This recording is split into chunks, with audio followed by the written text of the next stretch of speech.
Okay, let's jump right into it. You clicked on this video because you want to hit a 2-plate bench. No matter what level of strength you're at, if it's 100 pounds, if it's 1 plate, or if you're just under the 2-plate mark at 215 or 220 pounds, this all applies to you, and this will help you get to your 2-plate bench. We're going to go over 4 main points on how to achieve your bench press goal. Our first point is going to be form/technique. Our second point is going to be anatomy. Third is eating. And fourth is going to be a progress plan. Point 1, form and technique. First, lie down and get your eyes in line with the bar or just above. For your hand placement, your pinkies will be just inside the smooth knurling to the right, or have your ring finger wrapped around the closest smooth knurling, depending on your arm length. Next, you're going to push into the bar while retracting your shoulders/scapula back and down into the bench, creating a greater chance of more power to press. During this, your butt will lift off the bench, letting your legs set up a good position for a leg drive. When done, wrap around your fingers from your pinky in order to your index finger as hard as humanly possible. Flex your glutes and quads to be tighter in the whole lift. First breath, suck in as much air as humanly possible, and flex your abs. For your second breath, let a little air out to not lose tightness in your abs. Breathe in again and unrack the bar. Before you press, hold the bar over your chest for a second, making sure your body and grip is tight. Bring the bar down to your nip line and press.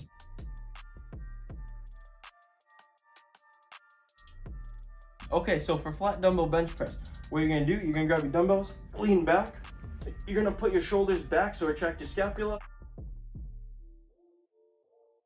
back and down. You're gonna have your elbows tucked in, but you don't want your elbows flared out. That'll hurt shoulders and elbows over time.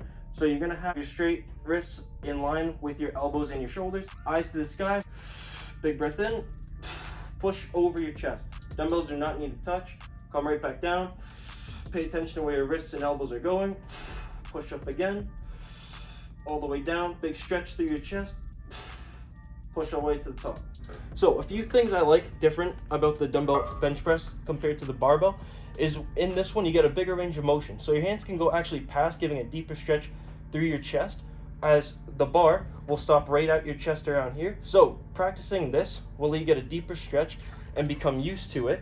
So when you do a barbell bench press, when the bar stops here, just at your chest, you'll actually have more juice to push up with the bar, just because you're so used to going further with a good amount of load. So another reason why I like the dumbbell bench press more in favor to the barbell is because you work each arm individually, letting each muscle through your pecs, shoulders, and triceps get stronger individually, which will translate better, in my opinion, over to the barbell. As if you had unequal limbs and strength, the barbell would be dipping more to one side and not being as productive. Another reason why I like the dumbbell bench press over the barbell bench press is because in the flat dumbbell bench press, it'll actually increase stability because you're holding each dumbbell in each other's hands. Stability that you gain through using the dumbbells becomes easier when you hold the bar that doesn't move and shake, in my opinion. All right, anatomy. So the thing about anatomy, we need to know what muscles are actually involved in the bench press and how to get stronger in those groups.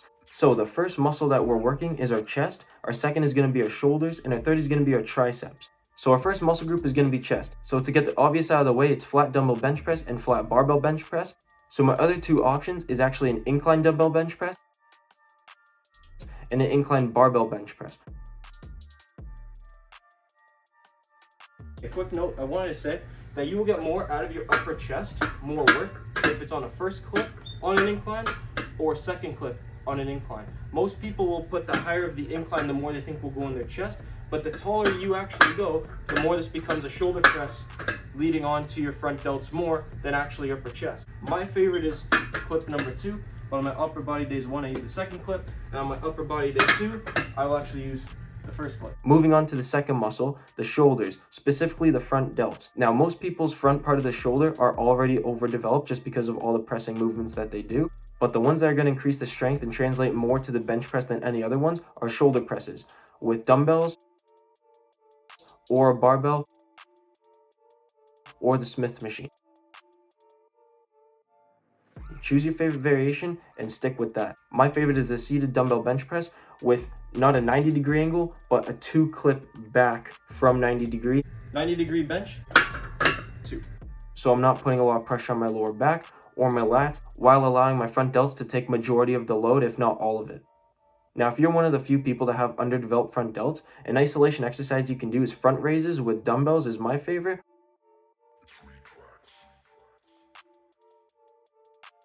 But because most people's front delts are actually overdeveloped, one thing you're actually going to want to train is the back part of your shoulder, your rear delts. So exercises that you can do that are my favorite are either face pulls, rear delt dumbbell flies, and a cable rear delt fly.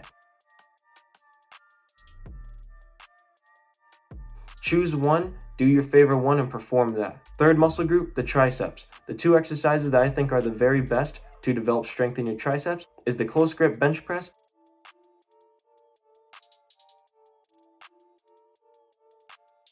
and dips. Not only are you bench pressing just in another variation for the close grip bench press, if you stay more upright during your dips, you'll have more stress and load on your triceps, creating more strength over time. If you lean forward, triceps are still heavily involved, and you're also working your lower chest as well. And I have 2 tricep isolation exercises. The reason why I didn't give chest any isolation exercises is because most of the chest exercises anyways should be pressing movements. In my opinion, doing things like flies and other isolation exercises for chest just takes up time and energy that you could be doing a pressing motion as well, or you can add an extra set or two to your pressing movements to get you stronger in the long run. And I believe your chest is getting all the work that it needs just from the pressing movements itself. Keep in mind, close grip bench press and dips do work your chest, as well as shoulder presses that will work the upper chest as well. So the 2 isolation exercises I got for triceps are the dumbbell skull crushers, working one arm individually. You can use a straight bar or barbell if you would like, and I got the rope push downs. I think these 2 are phenomenal for growing your triceps bigger, and even combining in supersets to condition them and growing them even bigger. You're going to be set up really nicely to hit a 2-plate bench. Third category is eating. So most of us are going to be ranging from 130 pounds to 180 pounds that want to gain weight and build up the strength from there. I understand that some people are going to be around 200 pounds, and I understand some people are going to be more than 200 pounds. So to cover all these, point 1 is the same for every category. Goal is to eat protein in every single meal. Now, if you want to lose weight, you're just going to eat more protein. If you're trying to gain weight, you're still going to try to eat as much protein as possible, but it's easier for those who weigh less like me to get more protein in the day, just because it's easier to get that 1 gram per pound of body weight goal. Now, if you're in the 200 plus range and you're just starting out, whatever your situation or scenario is, you don't have to eat 200 to 250 grams of protein per day so you can grow muscle. Start off slow. Multiple habits will create a lifestyle. Start on 1 habit every week. And then 1 habit a week could be trying to eat 150 grams of protein a day and increasing it by 5 to 10 grams of protein every week. You want to start off small and go big. Because no matter what, if you're eating 150 grams of protein in a day, you will still see muscle progress and strength progress. No, if you miss a meal or didn't have protein in 1 meal, it's not the end of the world. Just have your overwhelming majority of meals with a good source of protein. Now, good sources of protein include eggs, meats, beans, cottage cheese, yogurt, oatmeal, protein shakes, the list goes on. Try to have one of these things or any kind of your favorite protein source in every meal. Carbohydrates, do not neglect them. No matter what weight you're at, please do not neglect them unless your doctor said otherwise. The reason why you're going to eat them is because your body needs every macronutrients. Carbohydrates are one of the macronutrients. Protein, carbohydrates, fats. Now, the carbohydrates that I like to eat are rice, pasta, potatoes, and breads. Fats, specifically healthy fats. Please do not neglect eating things with fat in it. You will not become fat. It is very healthy for you. Like I said, one of the 3 macronutrients is fat. So eat things in moderation. Healthy fats are things like avocados, nuts, peanut butter, olive oil. Fun fact, most protein sources have healthy fats in them, like eggs, meats, nuts, peanut butter. The list will go on. So if you're having whole eggs in the morning and you're taking out the yolk, do not worry about taking out the yolk. Eat it. Don't worry about the high cholesterol, like I said, unless a doctor said otherwise. But I don't see many people complaining that they ate a bag of chips, but the same people that eat a bag of chips are not worried about the chips, they're worried about the egg yolk. I'd rather have healthy fats like avocado and egg yolk every day than eat 2 bags of chips a week. Like I said, everything in moderation, but do not throw good, healthy food away just for the sake of you think you're going to gain fat because the content is fat. That's why I made a video, 25 grams of protein per meal a myth, showing how silly it is to not want to eat avocados and egg yolks, but want to eat cookies and chips and all that stuff. Drinks. Aim for water to be your main drink. When you're working out, This might sound silly to some of you, but aim to drink water before and after your sets. It will hydrate you, prevent muscle cramps, give you more energy for your sets, and it's healthy. Just don't forget to use the bathroom. 70+% of your body is made up of water, so why not give yourself water? Just try to stay away from things like pop and all that stuff with high amounts of sugar. Like, everything in moderation. It's okay to have a Coke, it's okay to have a Sprite. It's not the end of the world if you have 2 of them, but make your main drink water. Coffee and tea are fine as well. Milks are fine too. Chocolate milk has more sugar, once again, in moderation. And for fruits and vegetables, eat any of them and all of them. Last category, progress plan. Now, my mindset when I was building all my strength, and still right now, is 1 rep per week. I want to add 1 rep per week to my main lifts. If I'm using the same weight on bench, let's say 205 pounds, and I hit 3 one week and I'm hitting 4 the next week, I don't care if the weight's going up. The weight will go up eventually, but right now, the reps are going up in the weight. That is perfect. You want to be progressing like that. And as you get bigger and stronger, it's going to be harder to add 5 pounds a week or numbers to the bar. It's going to be more of adding more reps with the same weight. When you build muscle, you're going to build strength. When you build strength, you'll build muscle. It's the same thing. It's how it goes. So when you're increasing numbers in reps, you're getting stronger and you're going to be building more muscle over time. I'm going to give you a 3-set example. So 1 week, I'm using 50-pound dumbbells and I hit 9-9-7. First set 9, second set 9, last set 7 reps. That is a total of 25 reps. Next week, I use same thing, 50-pound dumbbells, and I get 9 reps, 9 reps, and 8 reps. I went up to 26 reps. I've got 1 rep stronger in that week. That is good. I've got stronger. Third week, I'm using 50-pound dumbbells again, and I hit a 10-9-7. Right there is 26 reps. The numbers in the total of 3 did not go up, but in 1 set, I got 10 repetitions in week 3, and 2 weeks prior, and the last week, I can only get 9 reps within 1 set. You are getting stronger because you're doing more reps within 1 set. So if you're progressing like that, that's fine. Even if you got a 10-9-5, for example, that 10 exhausted you out more than the others, you are getting stronger. Even if you got less reps total, that is okay. You can perform more reps within 1 set. I'll take that any day. Side note, compound exercises like bench press, shoulder press, dips are easier to add more numbers into because they have more muscles involved. And if multiple muscles are getting stronger over time, it'll be easy to add reps. And typically they're done in the beginning of the workout, not at the end like isolation exercises.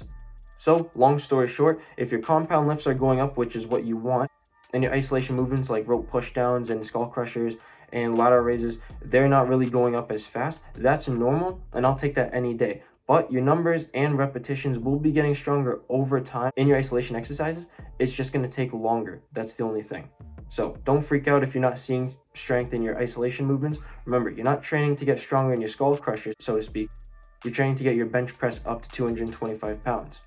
So if you made it this far in the video, thank you. I hope everything's helped so far. I'm going to be giving a program of upper bodies day 1 and 2 that you can use to work up to a 2-plate bench press. Before the program, here's some tips that you can use overall to get stronger in your bench press. First is breathing and bracing. Okay, breathing and bracing. This is a drill you're going to practice. So you're going to put 1 hand on your stomach, 1 hand on your chest, and you're going to suck in through a straw, so to speak. So pucker your lips, suck in through a straw. Which part of your body fills up first? Most people is going to say the chest. So if it's going to your chest, you actually want to go to your stomach first. So you're going to suck in through a straw, and then it'll go from your stomach to your chest, filling it up. What this does is create an invisible belt. So you want to suck into your stomach, and you want the air to think of going all around, and you're going to flex and hold your abs as tight as possible and as hard as possible. So during a bench press and other lifts, you're able to be more balanced, have more support, and you're going to put out more energy. If you're doing it to your chest first, your body is not as tight and you can't flex your abs as well. If you're having trouble, another thing you can do is breathe all the air in your body out, then breathe in, and over exaggerate both. Exhale as much as humanly possible initially, and inhale as much as humanly possible. Second is having a half a second pause at the bottom of each press. Back, half a second, push. Including your bench press, your shoulder press, incline dumbbell bench press, close grip bench press. This cuts out all momentum, making your muscles have to work even harder to push up the weight, making it easier on the initial push for when you actually do your 1 rep max. If you're already used to it, you're not going to be scared of it. Point 3, keep your body tight. How you do this? By flexing your muscles. I flex my legs, I flex my glutes, I keep a nice arch in my back. I keep my forearms tight, and I flex my abs as hard as possible with the air that I suck in through a straw. Point 4, you can't train if you're injured. So you're going to do 2 to 3 warm-up sets before your main lifts of the day, so before your first exercise of your session. And then the other exercises you do 1 to 2 warm-up sets before your working sets. Not necessarily to warm up, but see how your elbows feel, your shoulders, your chest, everything else, and kind of get used to the motion that you're about to be doing. So thank you for watching. I hope you learned something, and I hope this helps. Here's upper body day 1 and 2. You can take a screenshot. So after you screenshot the workout, here's a video of me going for 1 rep max. This is how I build up to hitting my 1 rep max.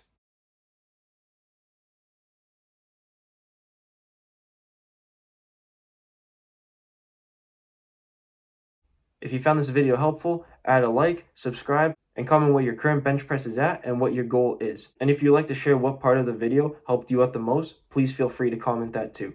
Thank you, and have a nice day.